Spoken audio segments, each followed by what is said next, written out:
Welcome back to our podcast, Culture Shock Therapy, where we get into a whole lot of therapy for all the culture shocks we experienced as third culture kids. We are your hosts. I am Shauna. This is my sister Tessa. And today we have our very special guest for our third episode in the series, TCK in Touch, Ylona. So thank you so much for being here. We have talked about this many times. Do you want to introduce yourself? Yeah, Do sure. you want to introduce? No problem. Well, I was listening to the last episode on the way here, so I think you already sort of introduced me. But yeah, I grew up internationally, just like you guys, of course. And we met in Penang. You guys are like family to me because, yeah, just our families are connected. Our dads used to work together. That's how we know each other. And as Tessa had said earlier, I was the babysitter. At 10 years old, I was babysitting you guys. Little rascals. Yeah. And then later when we met again in Dubai, you guys would come over for, barbecues and stuff. And then, of course, we always had to watch Spy Kids. Yeah. 2, George of the Jungle. We were just sitting upstairs in that little area with the TV. No offense, I used to call you guys if I talked about you to other friends, I'd be like, yeah, those 2 annoying Dutch girls. Oh no. I mean, I get it though, because our parents got along great, and at that age where we met each other, or in Dubai, you have quite a difference in age, and when you're that age, it matters. Yeah, I was 13, 14. Exactly. I was 6, 7 in Dubai, so it's not like you have a lot of common ground. And so our parents would hang out, and you would just kind of be like, okay, go hang out with Shana and Tessa, and you would entertain our them. Moms were kind of responsible for that as well. Like, they kind of forced you to just deal with us. Your brother got away with it pretty good. He would just disappear. He would just lock his door. Yeah. But yeah, that was always a nice adventure with you guys as well, in Dubai and Malaysia. And even after, you guys, you visited us when we were in Dordrecht. But yeah. We met up quite a few times while we were still living in Singapore, and you already moved to the Netherlands. Yeah, in the summers when we were both in the Netherlands, because of course we always came back during summer holidays from schools, and I guess you guys did too. And yeah, that's when we sort of became more friends than But it's funny how that I was going to say escalated, how that developed. Yeah. From just like, you're kind of forced to hang out with each other, to a genuine friendship that we really love hanging out again with each other. It's not just you're a guest on the show. Yeah. But I feel like that went very smoothly. Like it was going on, and we noticed like a shift, but it wasn't like yesterday we were this and today we are like friends. It's something that I feel like all of us have really made a priority to always reconnect and reconnect. Yeah. And we first it was, our moms were always there. We'd go to that cafe in Hoevelaken. Yeah. We took the pictures. I still have all these pictures of very interesting.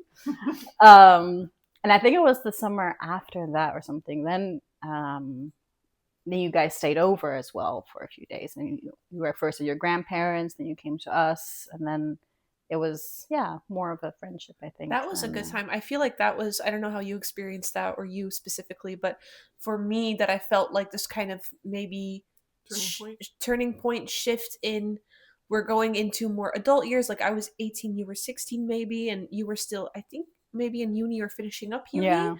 That you're kind of now all going into the same phase of life, that we were able to connect in new ways. And we made those cupcakes. Yes, the Minions cupcakes. But we did a lot of fun stuff that week, because we went kayaking, we went into Rotterdam. We went to the Feyenoord stadium. The stadium. You had to go to that shop. You're like, I have to go. We baked, we barbecued, we did a lot. Yeah, it was really fun. It's because of you that I learned my recipe for pesto pasta. I was obsessed for years. Really? Yeah. You guys, you opened the door to... That's still like my go-to recipe. I don't know anything. I'll just make My parents got so sick of us asking for pesto pasta. It was our new Spy Kids 2 / George of the Jungle. Yeah. Ylona told us this, so we have to eat this. Yeah. But I think that introduces you for now. We're gonna obviously get into a lot more of the stories and experiences in the episode. Shall we just like jump right back into like a check-in, maybe? How everyone's doing? How are you doing? I'm doing good. You're just like looking at me like I'm being supportive, Shauna. I'm doing good. I have like a really podcasty week because yesterday I recorded an episode with Koen because you were sick, and I tried to do your intro, and the first time I said it, I said like, "Welcome to Culture Shock Therapy. We're getting to a whole lot of therapy for all the podcasts we experienced." It's like, wait, no, that's not right. But yeah, I got like I had ear surgery last week. Oh. And they put a grommet back in, so now I can hear again, which is really like weird. Oh wow. Like I had serious rage issues because I would be walking the dogs and a truck would drive by, and the noise was so invasive that I would get like really mad. Overstimulated. Oh. Yeah, but that's leveling out a little bit, so I'm doing good. Work is going really well. Tomorrow I'm going to go to the biggest intratuin in Nederland, Halsteren. It takes like 2.5 hours to walk through it, and Mom and I go every year, and I want to go. you need to go. It's really, really, really cool and really worth it. You're not joining, just them. She gets over work.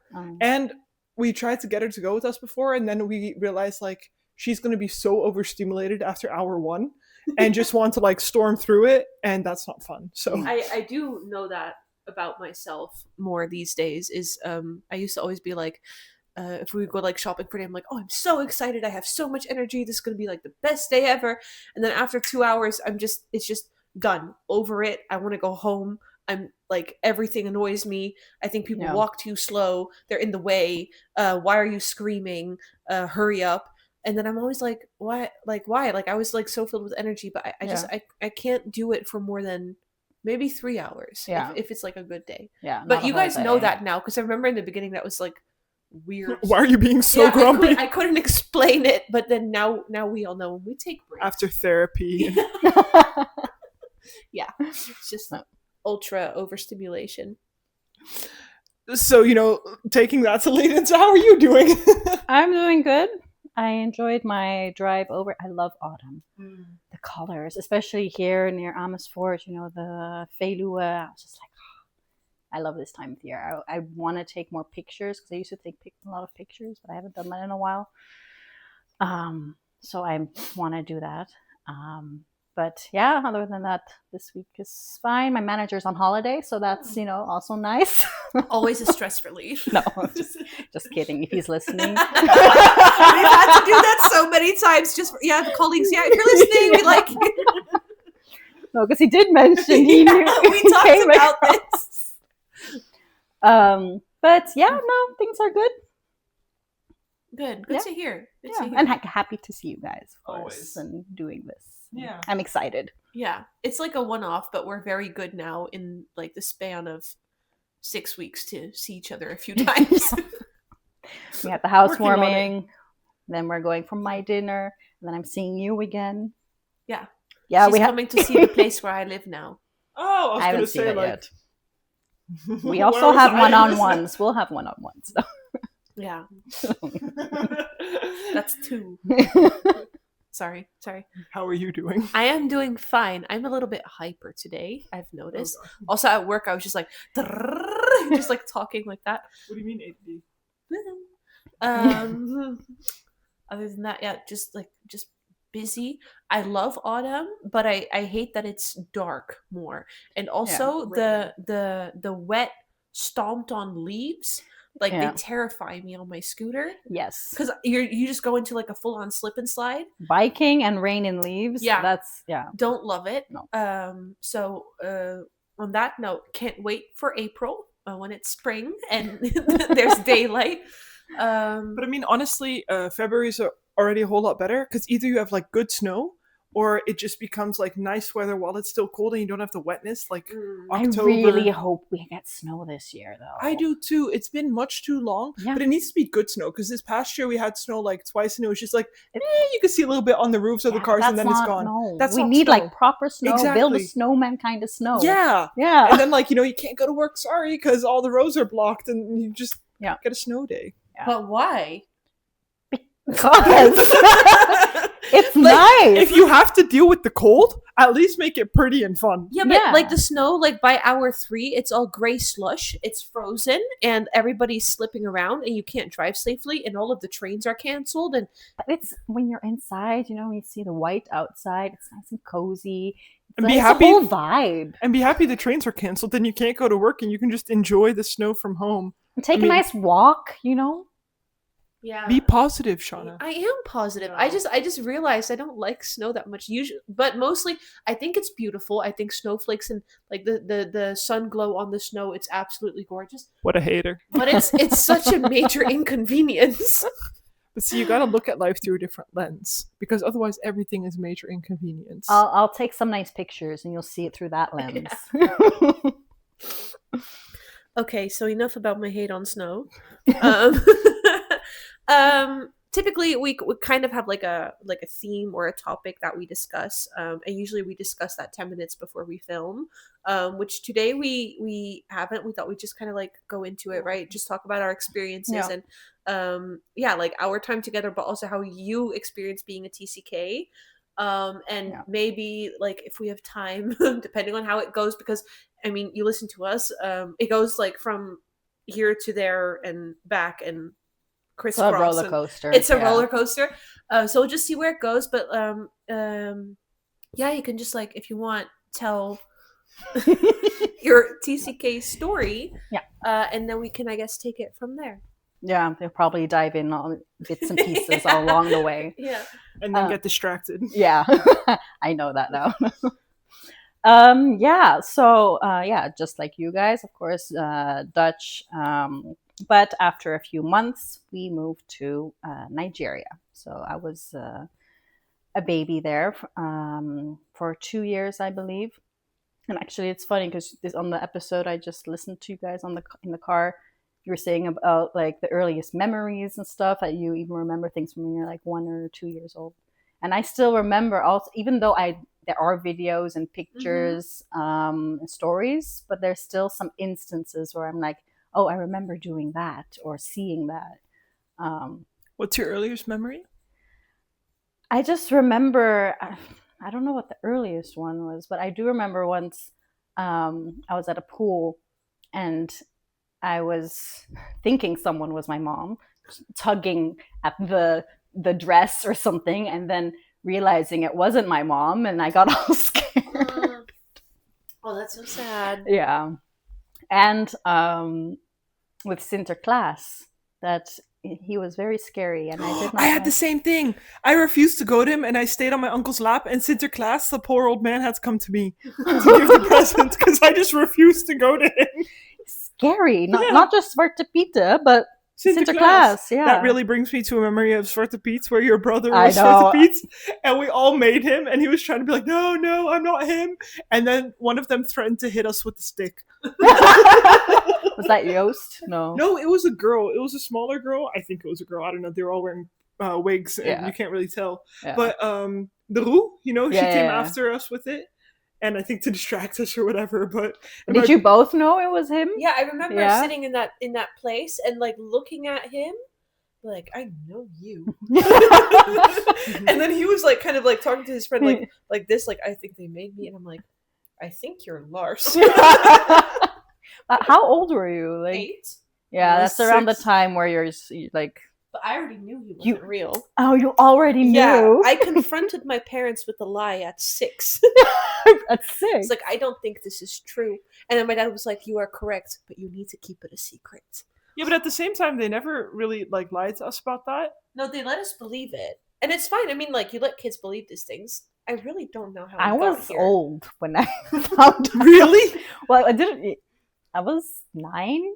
Oh, yeah. Like, and did you genuinely believe? I think so. I did, but then like, and my brother would also always scare me. Like we were sitting on a wall. This wasn't the first time in Dubai. We were sitting on a wall. We had this like little tree house, and it was dark. And then he would say, "Oh, I saw a feather." You know, it had feathers on their hats, and I was just generally like really scared. I'm like, no, they've come to take me. Yeah, but then no, I found out when my grandma, my dad's mom, came to visit us in Penang. She brought paper note, and traitor. I was like, yeah, that's makes not sense. how it goes. That's not how it works. Yeah, and from then on, we did like the surprises thing with Sinterklaas. But anyway, that was my first memory, I think. So yeah, we were in Nigeria for 2 years. Then we moved to Bangladesh for 1 year. I didn't even know you lived there. Really? Dhaka. Yeah. It was just 1 year. That's when I went to first American school, I think. My teacher was Dutch. I remember my mom saying that she was, because I was very quiet usually. But especially when I was young, you know, in the class, I wouldn't say anything. And my mom was scared I didn't understand anything because everything was in English. And of course, we spoke at Dutch at home. But then later they realized I was just absorbing everything because after a while, I was just talking fluently in English. And this Surprise. this was when I was like 4 years old or something. But yeah, so then after Bangladesh, we moved to the UAE, to Fujairah, for 2 years. And then after that, 2 years, Dubai. So around that time, I was 8. Yeah, from like 7, 8 in Dubai. Then we moved to Kuala Lumpur for 1 year. And then we moved to Penang for 2 years. And that's when we met you guys. Then after that, we moved to Greece for 1 year. And then we moved back to Dubai.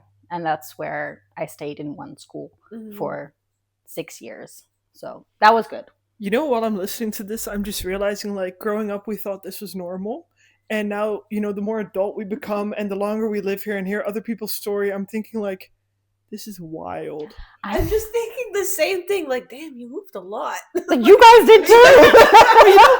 It's really so normal now. Like, yeah, and sometimes you don't realize that you've had the same you think it's normal for yourself, and then you hear somebody else talk, you're like, dang. Yeah. Like that. But when I listen to you guys, a lot of the time, like, I had that too, and I forget about it or something, you know? And it's just like, yeah, we had the same childhood, even though 7 years apart or whatever. Yeah, but it actually, it was, because, like, I mean, like, while you're talking, I'm thinking, you really did move a lot. Oh, geez, there's another move, and wow. Yeah, and different countries. Like, we repeated countries sometimes. I did too. Dubai. Yeah, but that's the only repeat, right? Yeah. Plus in Malaysia, it was also 2 places. Yeah. And Fujairah, Dubai, then back to Dubai. It's still quite different, Fujairah. Yeah. I think we only repeated the Netherlands and Penang. Penang, yeah. Penang was 3 times. 3 times? Twice. The first time when the job got cancelled. When I was born, and then twice. Yeah, no, I wasn't there. Yeah. But my head is blanking. We had the same setup, like in the first years moving around a lot, and then eventually you get the stability. Yeah. Plus, I think the teenage years are really important to stay in one place. But what was so funny is I remember, like, the second time we lived in Dubai, eventually we left and you stayed, and that I thought, wow, they're living there for such a long time. And then, like, 2 years later or something, you came to visit Singapore with a friend. Yeah. And we're like, oh, she still lives there. Like, it's been, like, forever. And then it might have been, like, 4 or 5 years at that point. Yeah. And just to think now that we thought 4 or 5 years in one place, like, it's a long time. Like, that's absurd. Yeah. But, I mean, if you look at the years that we had lived at that point, and then how many moves we had, Dubai, we spent 2.5 years, and that was already, like, it's relative to how long you've lived, right? And I mean, in Dubai, we still switch schools, but the fact that my parents, after the first year, they said, you're switching schools. So for me, it was kind of like, I know, because we're going to a different place. And it's like, no, we're staying in Dubai. And it was like, We had never had that where we spent a second year. I mean, it was in a different school, but still, like in one house or whatever. It was such a wild thought. Like, but it was such a moment, and I will never forget our first day of school, going into our third year in Dubai, our second year at DIA. That mom was like, "You're starting a second year at the same school," and 3 months later we were gone. But it was like, like the milestone. Yeah, like wow, like it was like a thing. Like, oh, we're really gonna do this. Like, you're gonna really grow here. 3 months later, no, sorry, that was short lived. Dad was like, "Oh, what do you think about moving to Singapore?" Yeah, we were on vacation in Fujairah when he said that. Really? No. It was a time when we were just the four of us. With them was a different time because then we also went with Martin and Miriam and Joost and with the cousins. Snoopy Island place, right, where you had the big hotel with the big pool. The Lemuridian. I miss doing that, like going on vacation with multiple families. Like that was so and much fun. I've been telling some people that too. I miss, all the experiences you have. You feel like your life was more an adventure. Right? I also feel like our parents really did effort for that because look at how often, we would go camping in the desert. Exactly, and we went to that Sakim for the water park. No, not Sakim. Yeah, Quain. Oh, Sakim is an area in Dubai. Yeah, but that was the water park with that. Where you drop through, like with the volcano as well. Yeah, and just like our parents doing so much effort to make our lives an adventure. We would always go to the beach on Saturdays. And then we'd go to Starbucks. Jebel Ali. Yeah. And then afterwards we would still go hang out at your all's place and go swim and, throw the barbecue on and watch Spy Kids. Of course. But have a barbecue and there were so many adventures, and I feel like life just got more boring and less adventurous. Looking back, like on the adventures, like it was awesome that we did all that, but like our dads also didn't know shit, and we would just go into the desert and be like, we hope this goes well. And it didn't. And the amount yes, your guys' car broke down and then you got unwell. Because I remember it was so hot and there was no relief because you're camping in the freaking desert where it's like 40, 50 degrees. And we were sitting in the car. We were trying to bring y'all's car back. And that was so much problems because it wasn't working. But we were all like, oh, we have to stay together. We were waiting outside under a tent while the other people had to drag that other car to the side of the road, like so we could get away. Like a tow truck or whatever. Yeah. But then we were sitting in the car, and because of the heat, you got unwell. And then I dove into like the trunk and found some snacks. But it was just like gushers. Yeah. That's the first time we heard Dad say the F word. Because the car got stuck for the 20th time. He's like, fuck.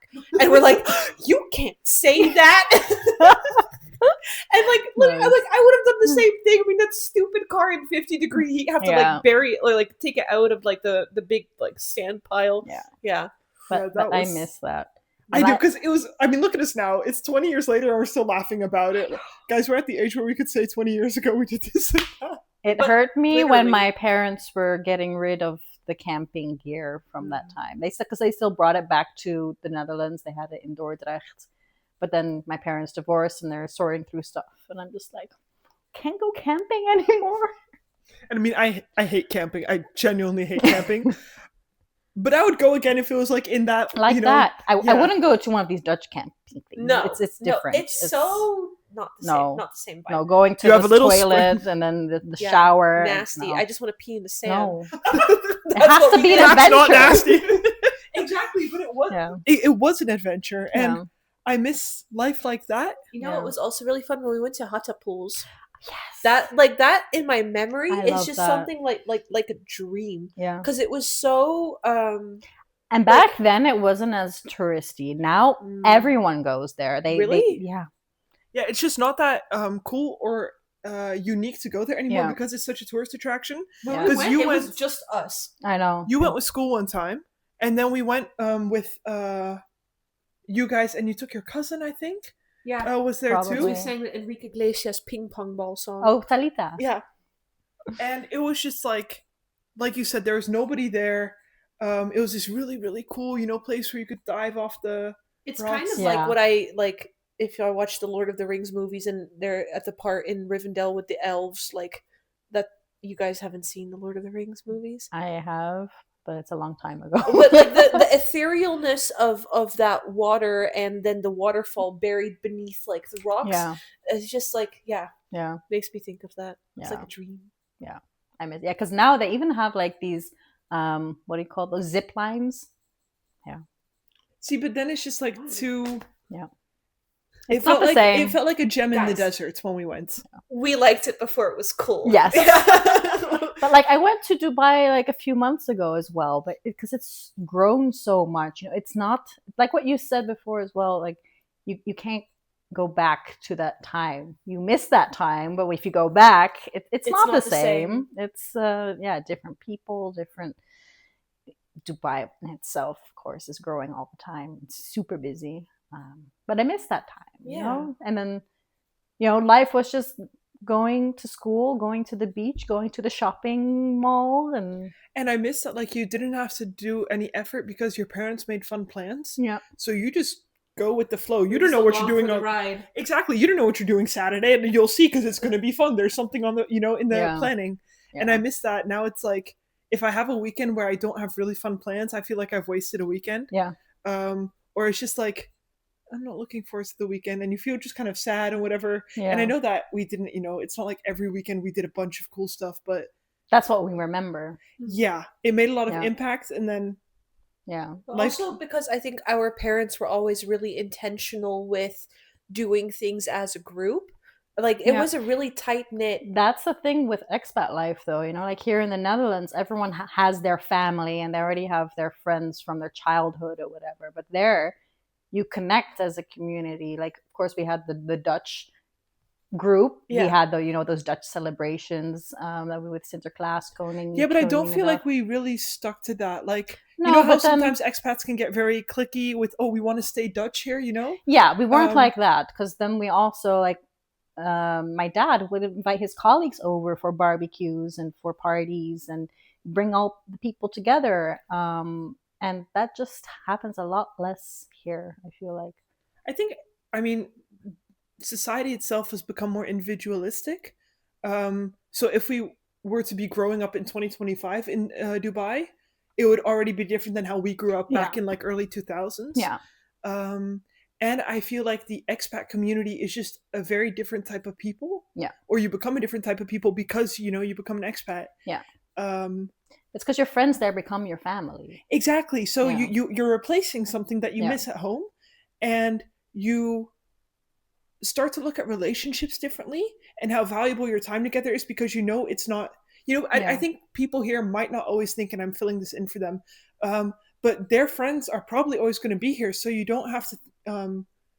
I think it's not easier always making the most of your time together. Exactly, it's easier to not be as intentional about your time. And being an expat, you've experienced the distance so much that you're even more intentional about spending that time together. Yeah, because at one point maybe they'll move. They'll go to a different place. And I think maybe that's also where the three of us have maybe grown in like now that we're talking about it, it makes me think about how we've actually it's easy for life to just happen and then you kind of like lose touch, but I feel like we're all pretty good at like at least one of us to throw in the group chat every once in a while, like, hey, let's plan something, let's meet up, and because we always really treasure the friendship. And that's what I feel like.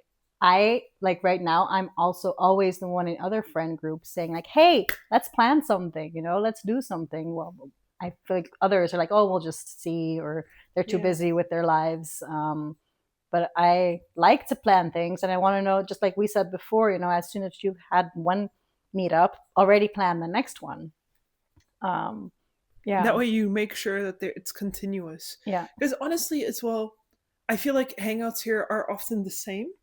Koen and I have spoken a lot about it, like wanting to bring something new into the friend group.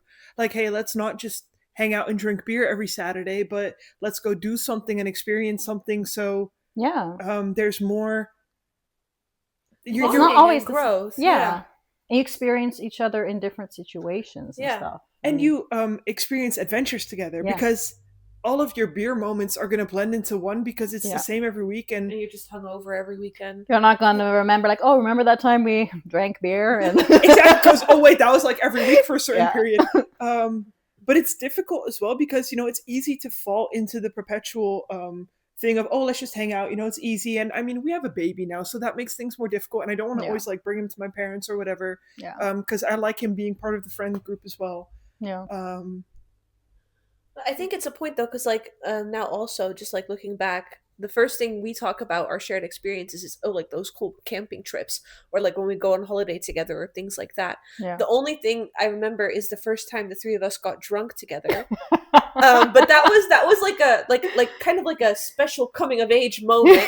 That was like what 3.5 years ago. Longer, honey. It was, oh my lord, it was when we had just moved here that weekend in October because. Okay, so we had just moved here. I was feeling really crappy about my breakup and just moving to the Netherlands. And you and your brother came to spend the weekend with us.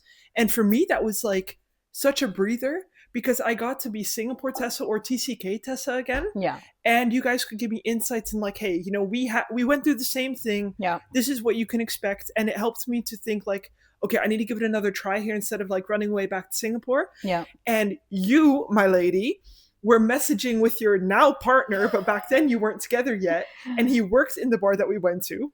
And you were so bloody nervous to run into him because he was clearly making a move on you that you got so nervous. I think you chugged like 3 glasses of wine. And for people who don't know, Shauna does not drink alcohol. So, even just like 3 sips, she's ready.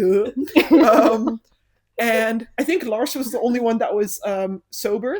He drank the same, but he can handle more because and he was just, probably more experienced with his age with alcohol and just smarter in how he went about it because you didn't eat and you drank alcohol. I worked, so I hadn't eaten. And I had no concept of like dosing. It was just like I drank it like it was apple juice. Yeah.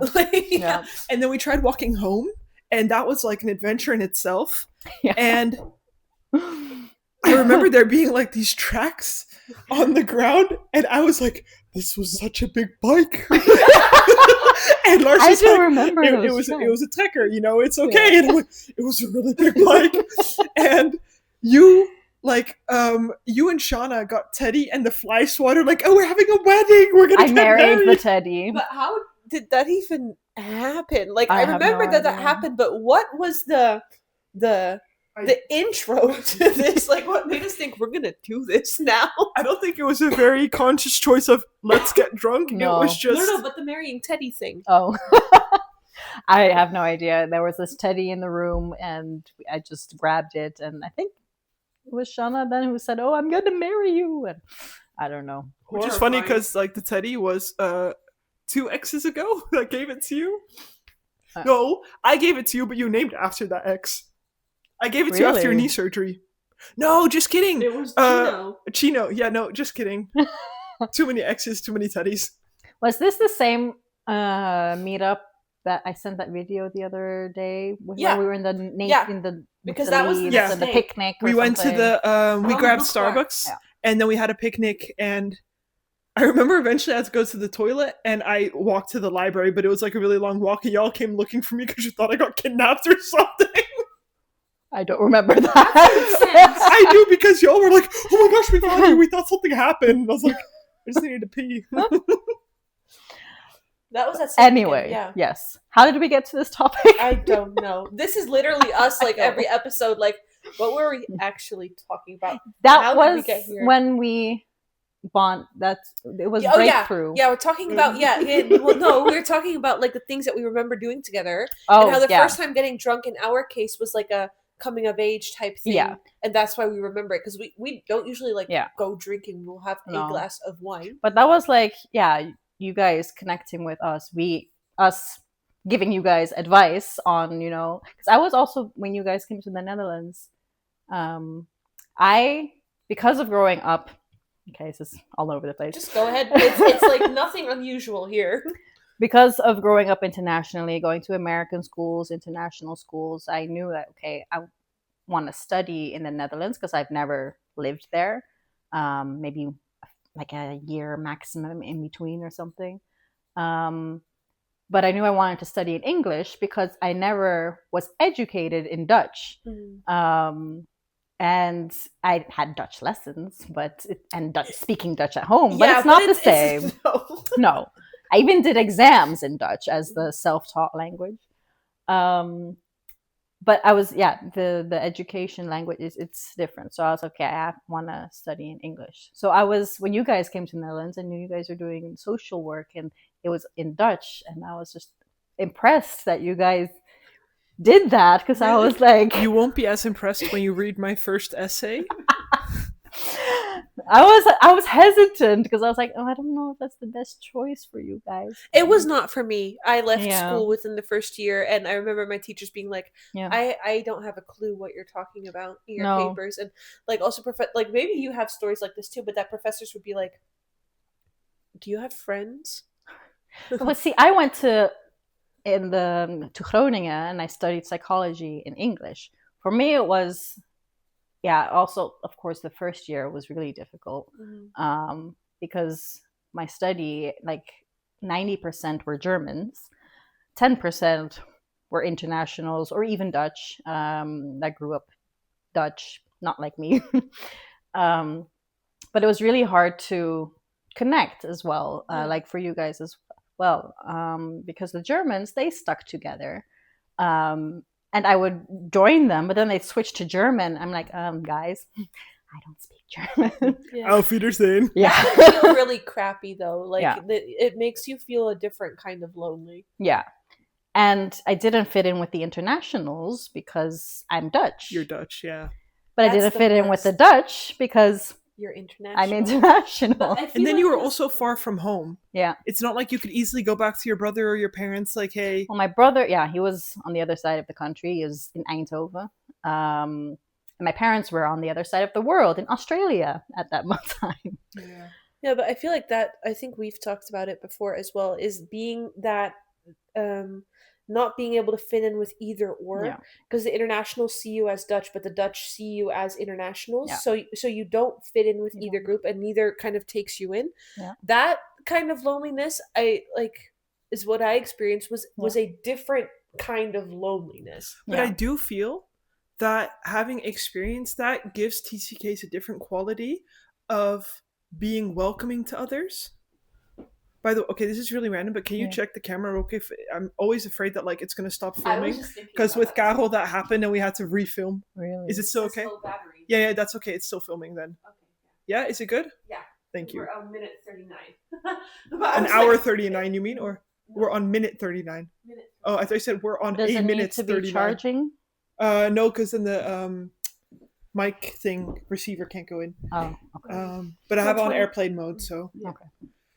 But it gives TCKs a quality of seeing when people are feeling like outsiders and including them. Yeah. Because we are so well rehearsed with being the outsider. Yeah. We want to include others. Not taking away that we've experienced that loneliness all to some extent. I think if you experience the loneliness, that you can much easier relate and understand why you would want to shield someone else from that loneliness. Like, oh, I know how that feels. Yeah. So here, let's connect. Yeah. Because how did you deal with that loneliness? Good question. Alcohol. I was thankful for one of my roommates, or not really. I had my own studio, but she had the front studio, and she included me in a lot of things. And she would go home to her parents once in a while, and she'd ask me to come with. So I had these adopted parents that I could also go to with her. So that helped. And eventually, half a year later into my studies, I came across, I met my friend Teresa in a mentor group. And just the TCK life, it's something that you connect easily on. And as soon as so she's from the Czech Republic, but as soon as she spoke English, she had this Singlish accent. I'm like, something isn't right here. It doesn't match. No. So then I could connect with her because she's Czech, but she grew up in Singapore. She didn't travel as much as me, but she still... But you still grew up in a different country. Exactly. So then I was like, aha, she's going to be my friend. But I also feel like whenever other TCKs meet each other, like we've talked about that instant connection, but it also feels like you know each other already. But I've had that as well at university. So I had these other two classmates. I don't know what lectures or something, but one girl grew up in Qatar, and our schools would also compete against each other. And I played basketball, so we knew each other's schools. Sometimes we knew the same people. Another girl that I met during that time, she lived in Oman, and I went to Oman, of course, and we also knew some of the same people. So it was really like, wow, the TCK life is so world. Small. Like, you know the same people. But I love that as well, like, because the TCK life is so, everybody will know someone that you know. Like, you know how we went to Penang and, oh man, I do not know their names anymore, but that last holiday we went to Penang, and our friend Auntie Rebecca came as well. Like, everybody, and then you guys saw them again at the wedding. There's just all these moments, and even though you don't know each other well, you have these things to fall back on because you've met them at different stages in your life. So I just like or you meet someone, they're like, yeah, but I know that person too. It's like, oh yeah, another mutual connection. Yeah, exactly. And I also had that as a kid when I lived in Dubai the first time. I moved to Malaysia and then back to Dubai. And then I also had same classmates. They also move in those countries, and then you happen to go to the same school. But yeah, it's interesting because so at my job, I work for an American company, and they also have this like professional development program sort of, but they do it's out of on the side of the work that you do. They organize events, they organize webinars, but they also once had a topic that they wanted to discuss about networking, and then it was like a panel, and they had like 3 guests and one person who's really climbed up the career ladder and how they got there and more professional. Then there was a trainee who also talked about how he experiences that. And then my colleague asked me to talk about how I do it, because like, with your background and how you keep your connections. And I think it's an interesting topic to talk about. Yeah. So I did that. And I literally just talked for 5 minutes, but I focused on how common ground is something that you always have to come back to. And it's like the smallest thing that connects you with someone. And so I also talked about like the TCK life, and how even though someone you've had a short connection with, but it was very deep, and it doesn't matter how much time has passed.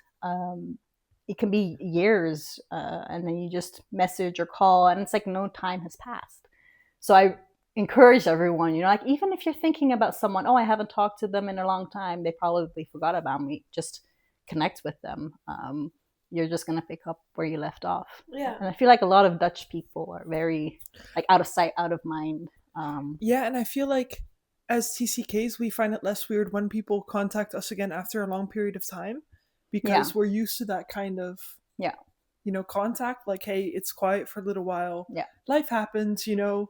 And I feel like for us, moving away or some distance doesn't immediately mean the end of the friendship. No. Because that would mean we have no friends as third culture kids. Yeah, but exactly. I think that would explain why people would so often be like, but how do you have friends?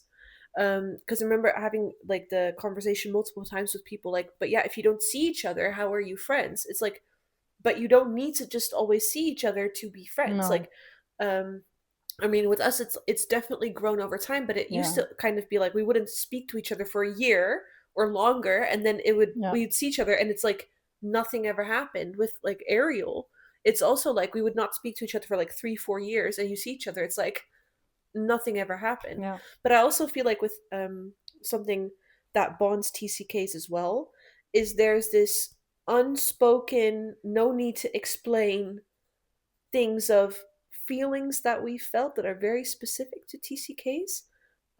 What you know about the moving, the adapting. Do you have a specific Voorbeeld. Example Example of one of those feelings. Just I feel like if you speak to another TCK, there's this automatic kind of trust. Yeah. Like you get me and I get you. Yeah. Like you don't even need to talk about it. Yeah. It's like you feel the connection already. Yeah. It's like And you all like people here get annoyed because they're like, where are you from? You're like, well, long story, blah blah. Yeah, but I'm asking where you're living, and for us it's like a given. For us it's a big deal, it's a big question, and we all know what that's like.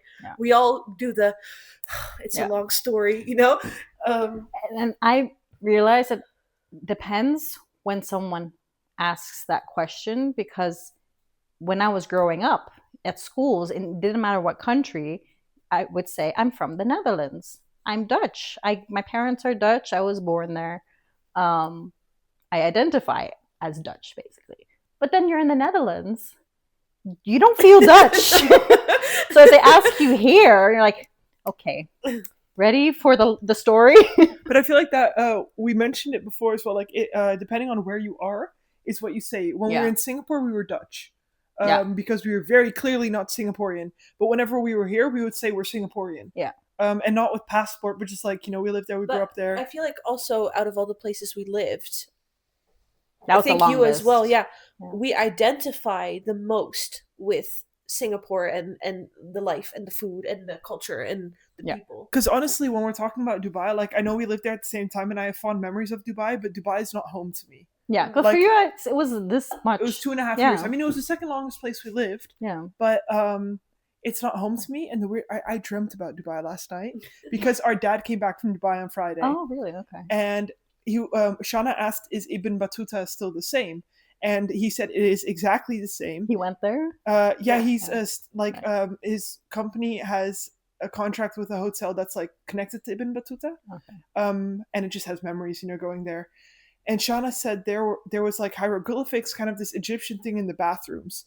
And so last night, I don't know, I had the weirdest dream, but it was like we went to Ibn Battuta and nothing looked the same, but of for course, some reason, a dream. Exactly. And I was looking for Chinese food, because this was the place to get Singaporean Chinese food, but the hieroglyphics in the bathroom were there, and that's all I grew up. It was so random.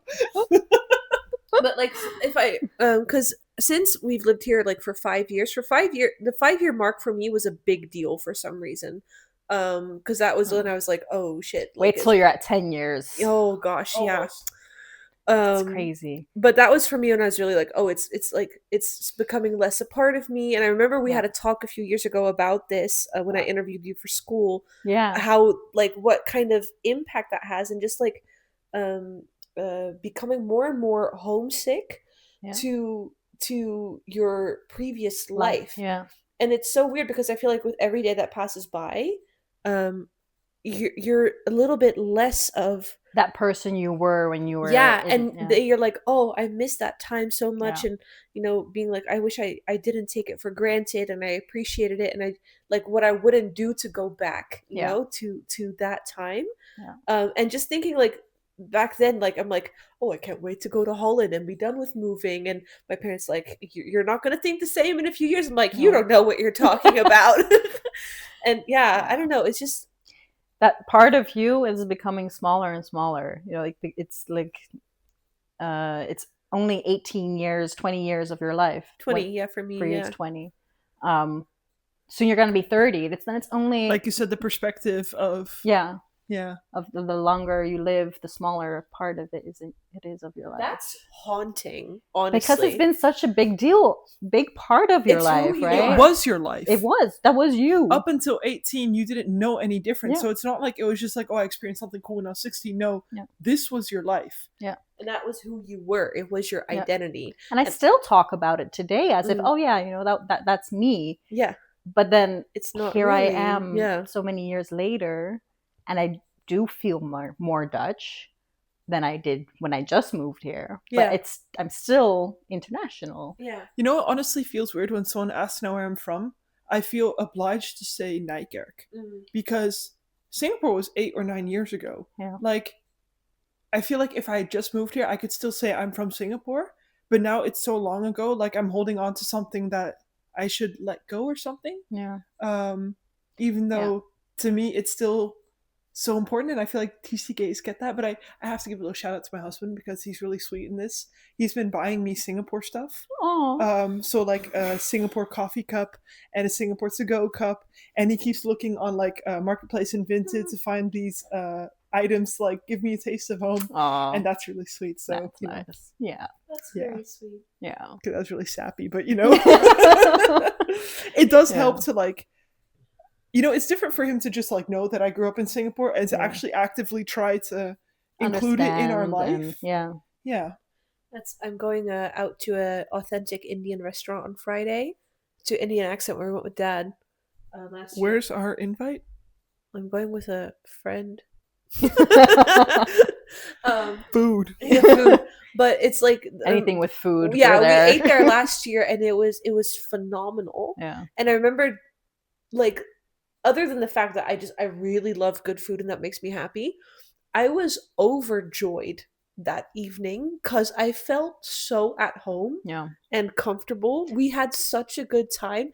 And even like the people that were working there, they're like actually like from India and stuff. And I was like, I love this. Not like this fake Dutch shit, you know, like the authentic, the real deal. Yeah. And then just for those 2 hours, just feeling like, oh, like you're back home, you know? I had that once in Rotterdam, close to the Feyenoord. They have good. There's this Malaysian restaurant. I know. That's where we wanted to go, except we were like, okay, then we have to go all the way to Rotterdam. But there's a Malaysian and there's a Singaporean. They have Hainanese chicken rice and prata and whatever. But I had when I was there with my mom, you know, we'd have the chicken satay, the Malaysian one, like the good stuff. The good stuff, not just the stuff you buy here. And the yellow one, you know. Yeah. We're trying to plan a trip to Singapore, like, as a family.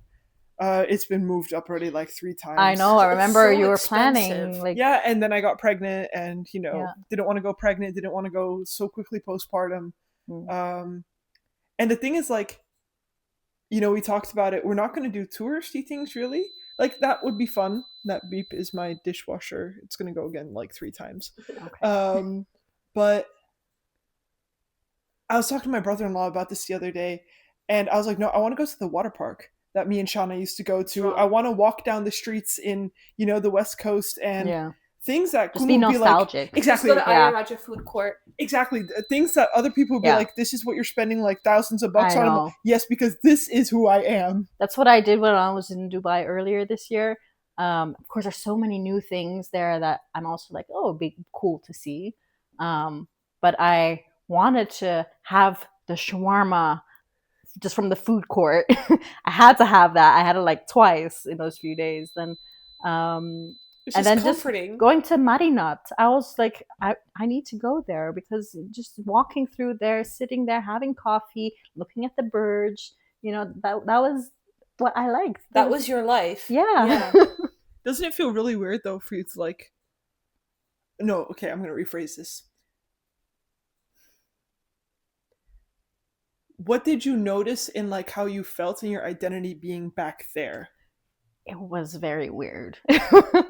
Like, I realized, you know, you've grown so much. You've grown up, of course. But also you change, you know, you become a different person. And just going back, you think, oh, I'm going to be that person I was when I was there, but you're not. And so it felt very weird because I'm the Dutch version of me, and then in Dubai. Of course, I was there for my one of my friend's bachelorette parties, so I stayed with her, and that was the main connection. And we every once in a while, even this weekend, we're planning to have a catch-up call every few months. We do that, but so that was the only constant, I guess. But it was weird. But did you also have, like, 2 years ago I went back to Singapore, and it was, even though, you know, I was my older self and different and whatever, I knew exactly how the MRTs worked. Walking down Orchard Road, nothing felt weird to me. I thought I would be so emotional landing at Changi Airport, and I walked out because it felt like it was so normal. Yeah. That's so funny though, because I would expect, honestly, for you to get emotional and for me to just be like, but I honestly feel like if we go, I will cry walking through Changi Airport. And I think at the same time, you won't because it's so normal. Like your body's not registering that there's still like this really big gap. But I don't know if you had that same experience going to Dubai. You've been a few times over the years. Yeah, like 3-year gaps. I did have that because the same places. You know how things work, but the thing with Dubai is it's always changing. That's true. There's a lot more innovation, progression there. Then, like they have trams now. They have biking lanes along the beach. It's so different. It's not the sandbox that we grew up in. Because you know Hard Rock Cafe, it's gone. That's so heartbreaking. You could see that from kilometers away. With the guitars that cross each other as the entrance, there was nothing like it. Yeah. But also just so many memories at Hard Rock Cafe. I remember. Okay, so we went to Hard Rock Cafe with you guys. She's going all nostalgic. I remember we went to Hard Rock with you guys one time, and your brother was there too, and you had just gotten your digital camera, and you found out you could take photos with the house. I still have those photos. And then we were taking all these funny photos, like that we were kissing ourselves or whatever, just like with the house, and and I had gotten this little like, you know how you have those cars that you can drive with the thing, like a little car this big, a toy, like. I had one of those. Like an electric car, you mean? Like a remote? Yeah, and then I could drive it, and I remember taking it to Hard Rock and like zooming it through all the tables there, and a lot. And it was your birthday, and they smashed the cake in your face. That was always like a trauma, like No, but I always wanted that, That you liked it. It was fun, yeah. I did not like that. You got to stand on the table, and they would all sing "Happy Birthday," and then you got like a whipped cream smashed to your face. That's an 8-year-old's dream. And I do remember they would always play YMCA, and then the crew would always start dancing, and we would always have to dance with them. I don't know how you experienced it, but I did not like. I had so much fun. You didn't. I was just like, I don't know. I was a shy kid. Like, I liked doing things, but it also scared me a lot. And I remember, like, I'm remembering way too many things, but like we would have a performance from our Dutch club. Not the Dutch club, but my little Dutch classes for language. And we all thought of something, and I had like all these ideas what we could do and whatever. And then the moment came for the show, and I was sitting with my mom, and the teacher came to get me. I was like, no, I'm just not going. And she's like, but you need to come. This is your part. No. I think eventually, you know what my part was? No. Ik heet Tessa. Ik hou van chocoladevla. It's very scary. Yeah, it was really random. It was like this guy came as a guest, and he fell down, and we all had to comfort him, and that was by saying like our little piece. Yeah, it was weird. Wow. Yeah. I do feel like, because we've been chatting it up for over an hour, which I love, because I feel like editing this episode is going to be a blast, and I'm so excited for it to release. Because it was really, really fun talking about all of this. I definitely feel like there's room for another episode. I think so too. Season 2. In season 2, yeah. Because we're working with seasons now. Sometimes we need to take a break. But yeah, is there? It's smart to say that season 1 will be 24 episodes, so people know what to expect. This episode 21. And there's going to be 3 more episodes, and that will conclude season 1. And with the conclusion, we will also be letting you know when season 2 will be coming out. Exactly. Exciting stuff.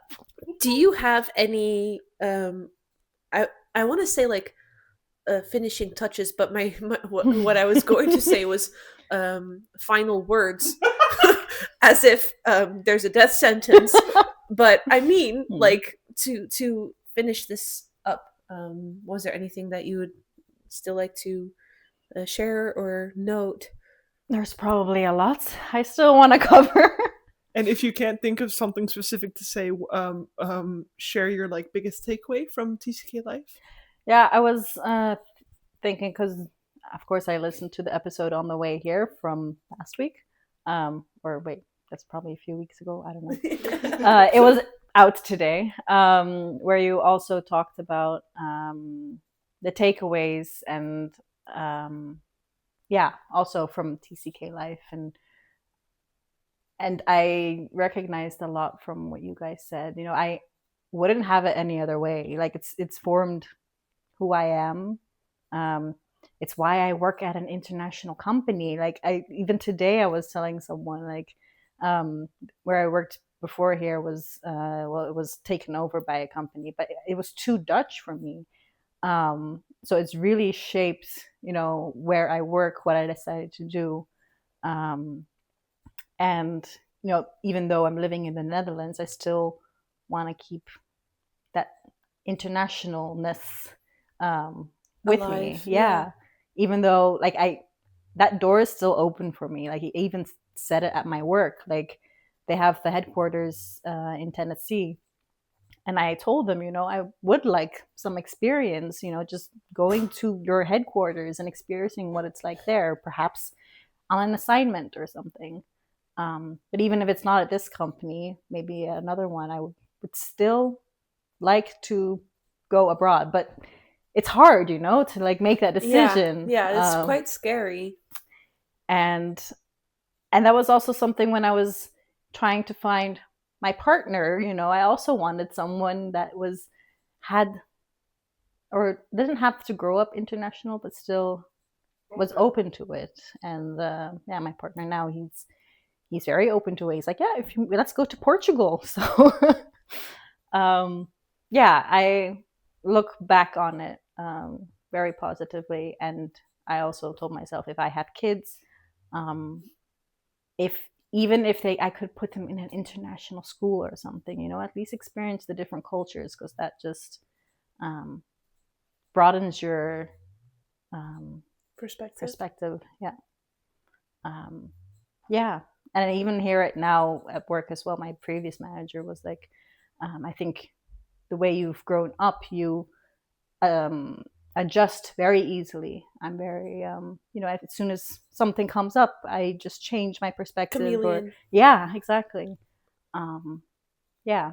So those are my final words for now. For now, until we meet again on the podcast, because if it's up to us, we'll have a few more with you. If you want that as well. Of course. Because we have so much to get into with all of those years and all of those experiences. And yeah, so we have lots more to talk about. But for now, we'll be finishing up our episode. Thank you so much for being here and for the good time. To our listeners and viewers, thank you so much for donating your time, listening to us and watching us. We hope you enjoyed the episode.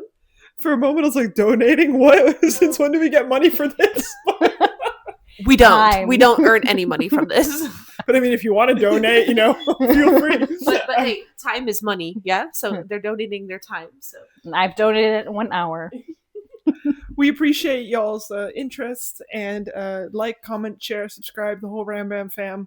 Send it to people where you're like, hey, you're a TCK or you could relate to this, please, and share your experiences. We want more reactions from you because we enjoy reading them. We always share them with each other very excitedly. Now that we have a guest, you know, friends of Ylona, respond, follow, subscribe. I'm gonna connect my exactly. friends. Click the little like bell notification thing so you know when our new episodes come on. Do it. Yeah, and we would really like to have more guests to host, because it's always really fun exchanging stories. And I think like right now we've had friends on, and we have a lot more friends we could have on, but how cool would it be to like have someone that you don't really know but that also grew up this way? Because I feel like the conversation will be exactly the same except less shared memories, but probably you have that connection. Exactly. So respond is the main message. Thank you very much, and we wish you a good night. Bye. Bye.